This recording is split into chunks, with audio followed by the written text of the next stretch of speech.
Bonjour à toutes et à tous, bienvenue dans cette nouvelle édition du journal de la rédaction. Aujourd'hui lundi 7 octobre, une nouvelle semaine démarre et sous les mêmes prévisions météo, sous le même régime de grisaille, de nuages et d'un temps en fait tout à fait automnal.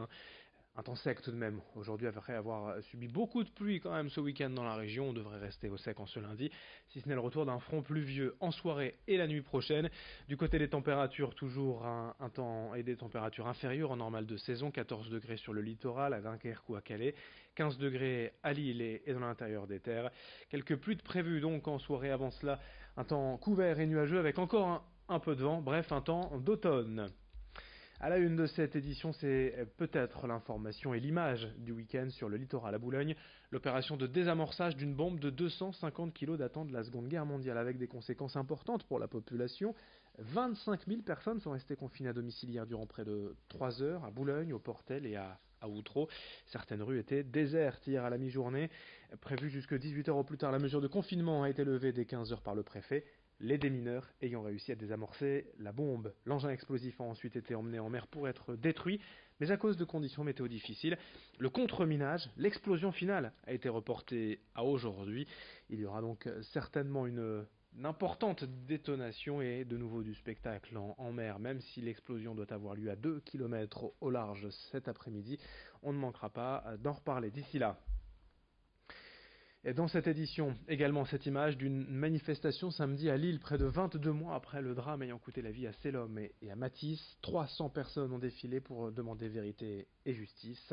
En décembre 2017, les deux garçons avaient été percutés par un train près de la gare Lille-Flandre en voulant échapper à un contrôle de police avec deux autres de leurs amis. Selom et Matisse n'avaient pas survécu à leurs blessures. Samedi, leur mère était en tête du cortège avec leur famille et leurs amis pour réclamer une reconstitution de cette soirée dramatique. Ils veulent connaître la vérité quant au rôle de la police, savoir comment et pourquoi a eu lieu cette intervention le soir du 15 décembre à l'île-Five. Pour l'instant, le juge chargé de l'enquête a refusé cette reconstitution. Explication au micro de Florine Curec.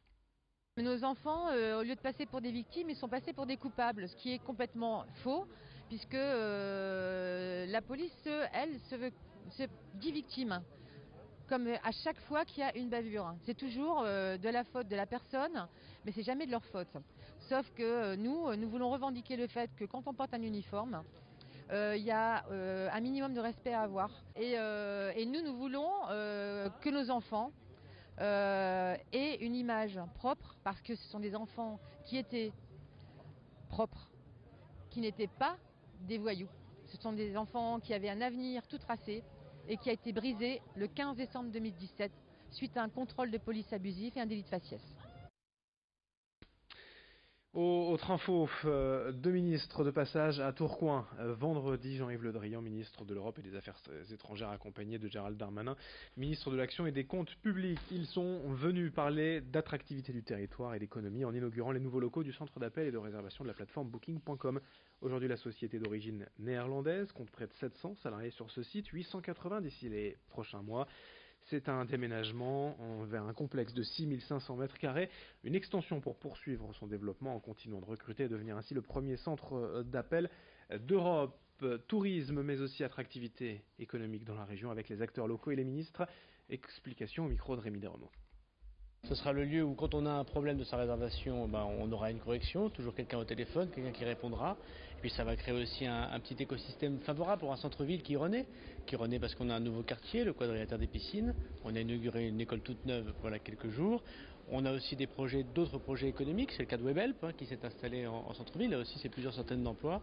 Donc pour nous, cette nouvelle économie est positive parce qu'elle embauche localement. Je suis aussi frappé de la dimension touristique en plein développement de cette région et de la métropole, parce qu'il y a le tourisme d'affaires, parce qu'il y a le tourisme culturel, parce qu'il y a le tourisme de mémoire, parce qu'il y a le tourisme de la gastronomie. Tout cela fait un ensemble qui devient attractif. Le tourisme en France doit se répandre partout, doit irriguer le territoire, et cette région l'a bien compris en développant des outils qui le permettent.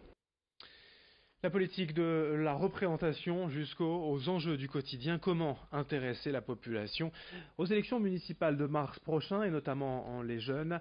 À Lille, Lena Van Nuvenis est étudiante de Sciences Po, elle vient de lancer le Pass Politique. C'est un site web conçu pour reconnecter les jeunes aux enjeux politique d'aujourd'hui. Son idée, c'est d'utiliser les moyens numériques, les réseaux, pour vulgariser le discours en expliquant simplement les différentes institutions françaises et surtout leur rôle dans notre quotidien. Son ambition, c'est également d'inviter régulièrement des personnalités, des élus, des militants à s'exprimer en vue des prochaines municipales. Son site vient d'être récompensé par un prix régional et a déjà enregistré plus de 3000 visites. Explication au micro d'Idil Gunaï.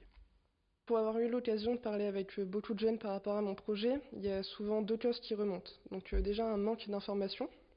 Donc après, est-ce que c'est la faute de l'éducation, c'est la faute des parents, de l'éducation nationale, ça, c'est pas à moi d'en juger. Mais il y a vraiment un manque d'information qui peut entraîner à une mauvaise perception de la politique. Ça peut notamment être le cas avec les affaires qu'il y a eu récemment, Ferrand, de Rugy, tout ça. Ça peut vraiment influencer la perception de la politique de la part des jeunes et finalement pousser à un désintéressement. Donc je pense qu'il faut casser cette analogie entre politiciens et élites et renouer les jeunes et la politique en utilisant les moyens numériques actuels.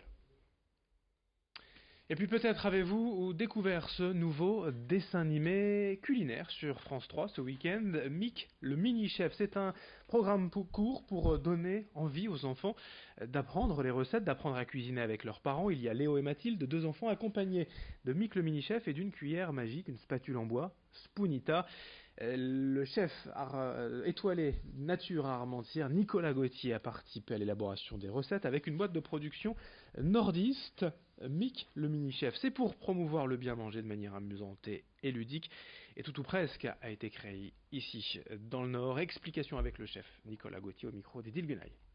C'est une cuisine simple et saine.